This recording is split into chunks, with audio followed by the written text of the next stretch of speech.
நாம எல்லாம் DP troops கிடையாதுங்க.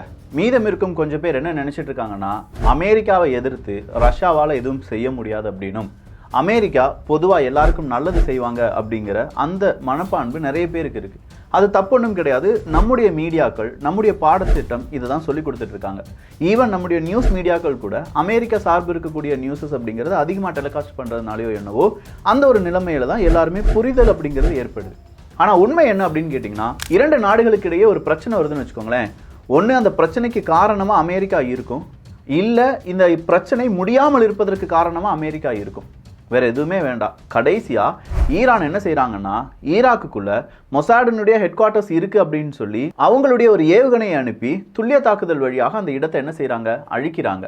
உடனே ஈராக் என்ன செய்யறாங்க, என் நாட்டுக்குள்ளே நீ தாக்குதல் நடத்திட்டு இல்லை ஈரான், இவ்வளோ நாள் நம்ம நண்பர்களாகத்தான் இருந்தோம், என்னுடைய அம்பாசிடரை நான் ரீகால் பண்றேன் அப்படின்னு சொல்லி ஈரான்லேருந்து ஈராக்குக்கு அவங்கள திரும்ப அழைத்து கொண்டார்கள்.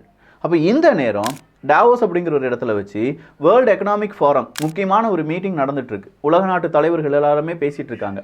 அதுல ஈராக்கினுடைய பிரைம் மினிஸ்டரை யார் பார்த்துருக்காங்க, அமெரிக்காவினுடைய நேஷனல் செக்யூரிட்டி அட்வைசர் பார்த்துருக்கார். அப்படி பார்த்தது மட்டும் இல்லாம அவர் என்ன தெரியுமா சொல்லியிருக்கார், ஐயோ ஈரான் உன் மேல தாக்குதல் நடத்திருச்சு, அப்படி தாக்குதல் நடத்தினால நம்ம பதிலடி கொடுக்கணும், நீ என் கூட சேர்ந்துரு, உனக்கான எல்லா வாய்ப்புகளையும் ஏற்படுத்தி தருகிறேன் அப்படின்னு சொல்லியிருக்காங்க. இந்த ஒரு இடத்துல மட்டும்தான் சொன்னாங்களா? ஈரான் பாகிஸ்தான் அடிச்சிச்சுல, பாகிஸ்தான் டீம் இதே வாக்குறுதியை கொடுக்குறாங்க. ஸோ அமெரிக்காவை பொறுத்த வரைக்கும் யுத்தம் அப்படிங்கிறதும் இல்லை யுத்தம் சம்பந்தமாக இந்த நிகழ்வுகள் நடந்துக்கிட்டே இருக்கணும். சரி, அப்போ அமெரிக்காவினுடைய இந்த காய் நகரத்தை தவிடு பொடியாக்கிய ஒரு நாடு யார் அப்படின்னு பார்த்தீங்கன்னா ரஷ்யா தான். அதனால தான் என்னவோ கூடுதலாக நம்ம ரஷ்யாவுக்கு சப்போர்ட் கொடுக்குறோம். எவ்வளோ நாள் தான் நீயே ஆட்சி பண்ணிட்டு இருப்ப, எவ்வளோ நாள் தான் இந்த வேர்ல்ட் ஆர்டர் வரும், ஒரு மல்டி போலார் வேர்ல்ட் ஆர்டர் அப்படிங்கிறது உருவாக வேண்டாமா, அந்த எதிர்பார்ப்பு எனக்கும் இருக்கு, டிபி ட்ரூப்ஸ் எல்லாருக்குமே இருக்கு. அப்போ ரஷ்யா இது எப்படி உடைச்சாங்க? அமெரிக்காவினுடைய பொருளாதார தடையை மீறி ரஷ்யா அவங்களுடைய பழைய வெப்பனை மட்டும் யூஸ் பண்றாங்களா, இல்ல புது வெப்பன்ஸை யூஸ் பண்றாங்களா? ஒரு ட்விஸ்ட் நிறைந்த பதிவு, ஆனா அப் டு டேட்டான டேட்டா நிறைந்த பதிவு அப்படின்னு சொல்லலாம். அன்பு தமிழ் நெஞ்சங்களுக்கு தமிழ் பொக்கிஷத்தின் வணக்கங்கள்.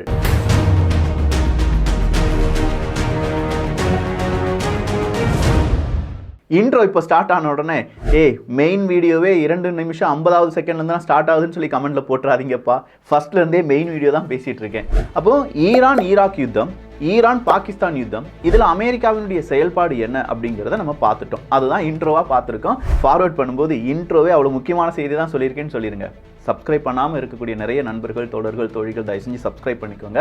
ஸோ இப்போ நம்ம பார்க்க வேண்டியது என்னன்னா, ரஷ்யா நடத்தின கடைசி ஒரு ஏவுகணை தாக்குதல் உக்ரைன் பக்கமாக போகுது. அதை உக்ரைன் சுட்டு வீழ்த்தி விட்டார்கள் அப்படின்னு சொன்னாலும் அந்த ஏவுகணையினுடைய எச்சங்களை பார்க்கும்போது, டெப்ரிஸை பார்க்கும்போது அங்கிருந்து ஒரு ஷாக்கிங்கான இன்ஃபர்மேஷன் அப்படிங்கிறது ரிலீஸ் ஆகுது. அந்த இன்ஃபர்மேஷன் என்னன்னா, இது உலகமகா பழைய ஆயுதம், கிட்டத்தட்ட 4 டன் எடை இருக்கக்கூடிய ஆயுதத்தை இன்னைக்கு அடிச்சிருக்காம்பா அப்படின்னு சொல்றதுதான் அந்த இன்ஃபர்மேஷன்.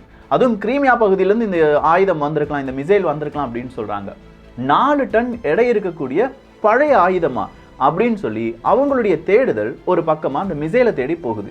அந்த மிசைலை நாமும் கேட்ச் பண்ணோம். அந்த மிசைலினுடைய பெயர் P-35 மிசைல் அப்படிங்கிறது தான். இந்த P-35 மிசைல் அப்படிங்கிறது ஒரு ஆன்டி ஷிப் மிசைலா தான் சோவியத் யூனியன் ரஷ்யா உருவாக்குறாங்க. கிட்டத்தட்ட 10 மீட்டர் நீளம் இருக்கும், வெயிட் மட்டுமே 4 டன் எடை இருக்குமா. நார்மல் வார்ஹெட்டா இருந்துச்சுன்னா வார்ஹெட் மட்டுமே 560 கிலோகிராம்ல இருந்து 960 கிலோகிராம் அளவுக்கான வார்ஹெட் இதனால சுமந்து செல்ல முடியும். 4 டன் எடை, 10 மீட்டர் லென்த் அப்படின்னு சொல்ற இந்த P-35 மிசைல்ஸ் அப்படிங்கிறத இவங்க ஏன் உருவாக்குனாங்க, சோவியத் யூனியன் ரஷ்யா ஏன் உருவாக்குனாங்கன்னா, ஒரு கட்டத்தில் இந்த மிசைலை யாராலையுமே அழிக்க முடியாது அப்படின்னும், இந்த மிசைல் வந்து விழுகிற இடத்துல பெரிய அளவுல இழப்புகள் வரும் அப்படிங்கிறதையும் ரஷ்யா என்ன செஞ்சாங்க, பல நாடுகளுக்கு பயத்தை ஏற்படுத்தினாங்க. ஸோ பயம் காட்டுவதற்காகவே உருவாக்கப்பட்ட ஒரு மிசைல் தான் P-35. 1950களில் உருவாக்கப்பட்ட இந்த மிசைலை அவங்களுடைய ராணுவத்தில் 1962 சேர்க்கிறாங்க. 1962 இருந்து இந்த மிசைல் ரஷ்யாவினுடைய ராணுவத்தில் இருக்கு. ஸோ இந்த மிசைல் 2024 இவங்க பயன்படுத்துறாங்க அப்படிங்கிறது தான் அடுத்ததா எல்லா நாடுகளுக்கும் வந்திருக்கக்கூடிய ஒரு ஷாக்கிங்கான இன்ஃபோ. இந்த மிசைலை எங்க இருந்து அவங்க ஏவி இருப்பாங்க அப்படின்னு பார்த்தா ரெடட் காஸ்டல் மிசைல் காம்ப்ளெக்ஸ்ல இருந்து ஏவி இருக்கலாம் அப்படின்னு சொல்றாங்க. இந்த ரெடட் காஸ்டல் மிசைல் காம்ப்ளெக்ஸ் அப்படிங்கிறது கிரீமியால ஒரு இருக்கக்கூடிய இடம். சோவியத் யூனியன் ரஷ்யா ஒன்றாக இருந்த போது இந்த கிரீமியாவுக்குள்ள தான் இந்த ரெடட் காஸ்டல் மிசைல் காம்ப்ளெக்ஸ் அப்படிங்கிறது உருவாக்குறாங்க. அப்படி உருவாக்குறது மட்டும் இல்லாம இல்லாமல் 8 செட்டப்ஸ் அப்படிங்கிறது செஞ்சு வைக்கிறாங்க ஒரே நேரத்தில். அப்போ இதே மாதிரியான 8 மிசைலை யாரால் ஏவ முடியும்? இதே ரஷ்யாவால் ஏவ முடியும். ஒன்ஸ் 2014 கிரீமியாவை அவங்க எப்போ இங்கே திரும்ப எடுக்கிறாங்களோ, ஸோ மறுபடியும் இந்த ரெடட் காஸ்டல் மிசைல் காம்ப்ளெக்ஸ் அப்படிங்கிறது புனரமைக்கப்படுகிறது.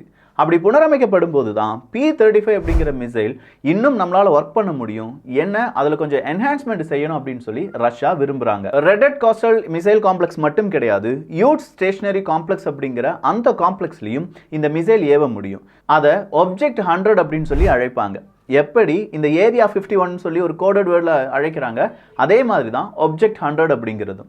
ஸோ ஆப்ஜெக்ட் 100 அப்படிங்கிற காம்ப்ளெக்ஸும் இதற்காக பயன்படுத்தப்பட்டது. ஆனால் இந்த ஆப்ஜெக்ட் 100 காம்ப்ளெக்ஸை பொறுத்த வரைக்கும் நேரடியாக இந்த மிசைல் தெரியுமா அப்படின்னு பார்த்தா, இந்த மிசைலுடைய லான்ச்சரோ தெரியுமா அப்படின்னு பார்த்தா வாய்ப்பே கிடையாது.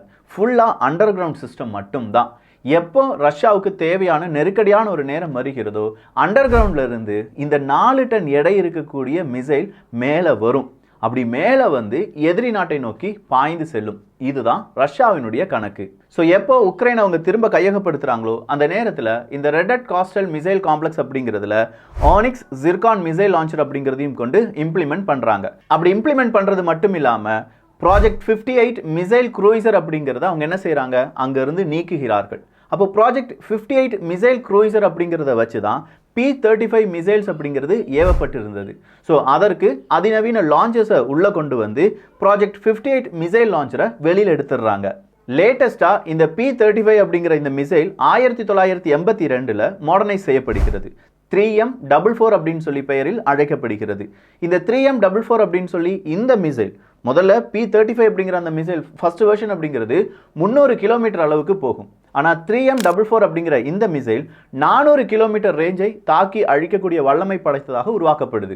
ஒரு மணி நேரத்துக்கு 1800 கிலோமீட்டர்லேருந்து 2200 கிலோமீட்டரை கவர் பண்ணுற அளவுக்கு ஸ்பீடாக இந்த மிசைலால் பறக்க முடியும். KRD-26 டர்போ என்ஜின் தான் இந்த மிசைல பொருத்தப்பட்டிருக்கிறது என்பதும் சிறப்பான தகவல். ஸோ இந்த மிசைல் ஒரு இடத்துல போய் வெடிச்சு செதறதுன்னா TNT equivalent nuclear warhead up to 20 kiloton அப்படின்னு சொல்றாங்க. அந்த அளவுக்கு ஈல்ட கொடுக்குங்கிறது ரஷ்யாவுக்கு தெரியும்.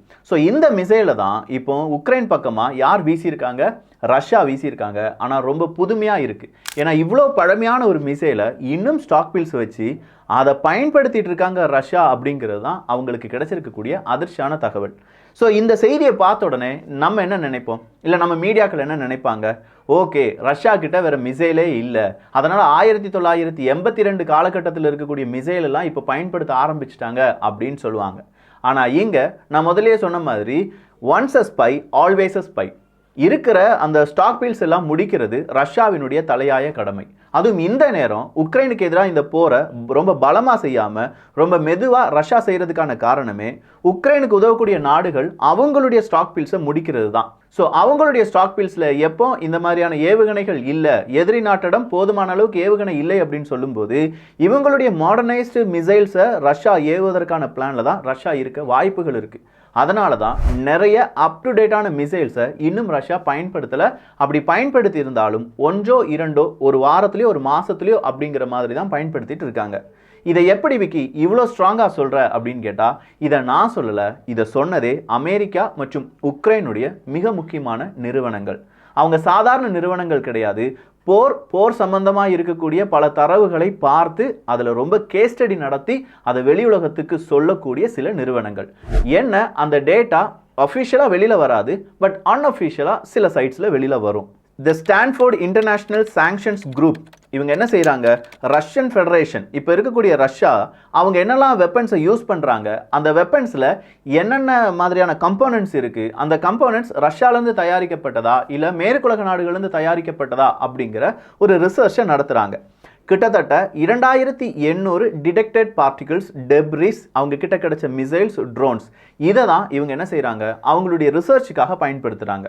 ஸோ இந்த ரிசர்ச்சை பயன்படுத்துறது ஏன், ரஷ்யாவால் இனிமேல் போர் புரிய முடியுமா முடியாதா, ரஷ்யாவுக்கு ஏதாவது நாடுகள் உதவி செய்கிறாங்களா, இல்லை ரஷ்யாவில் இருக்கக்கூடிய இந்த வெப்பன்ஸ் யாருடைய தயாரிப்பு, இதை கண்டுபிடிக்கிறது தான் வேலை.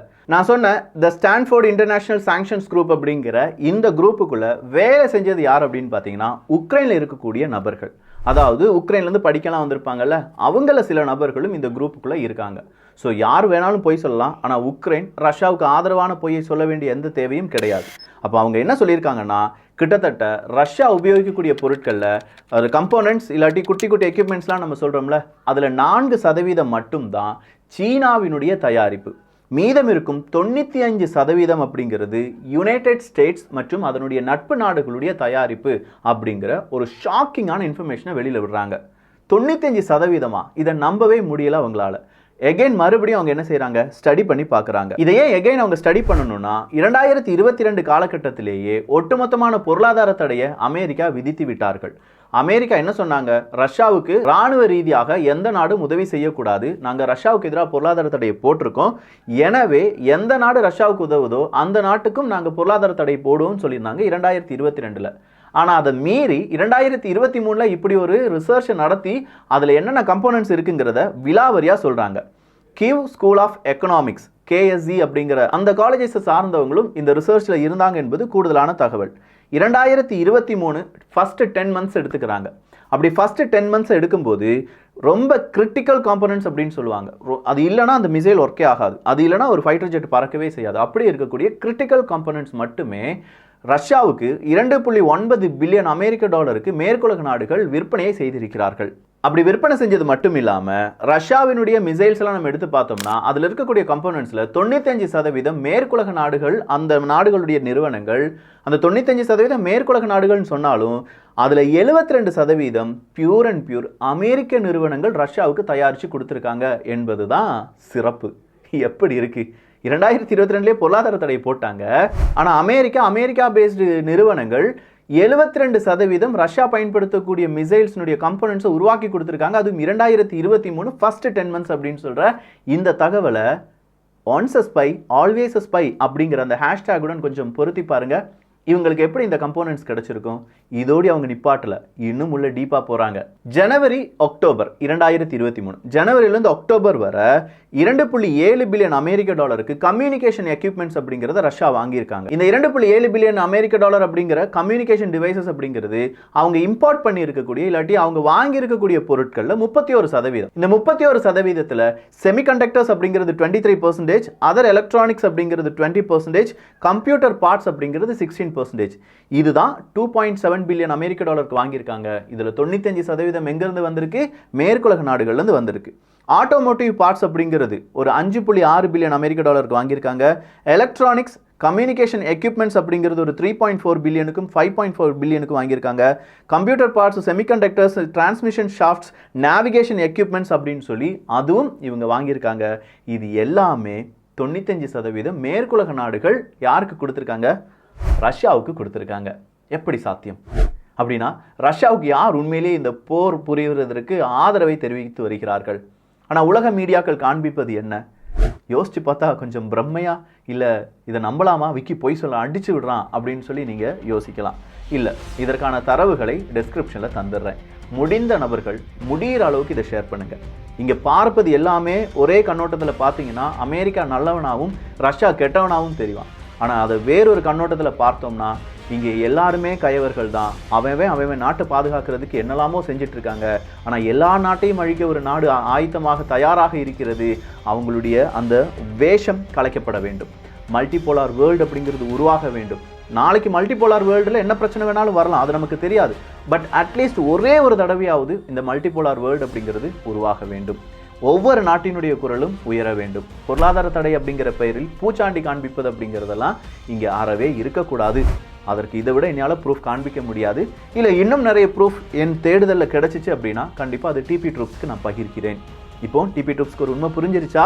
அவன் P-35 மிசைலும் யூஸ் பண்ணுவான், லேட்டஸ்ட் மிசைலையும் யூஸ் பண்ணுவான். இரண்டுக்கும் அவன்கிட்ட ஸ்டாக் ஃபீல்ஸ் இருக்குது, அவங்களுக்கு தேவையான கம்போனன்ட்ஸ் இருக்குது, எக்யூப்மெண்ட்ஸ் இருக்குது.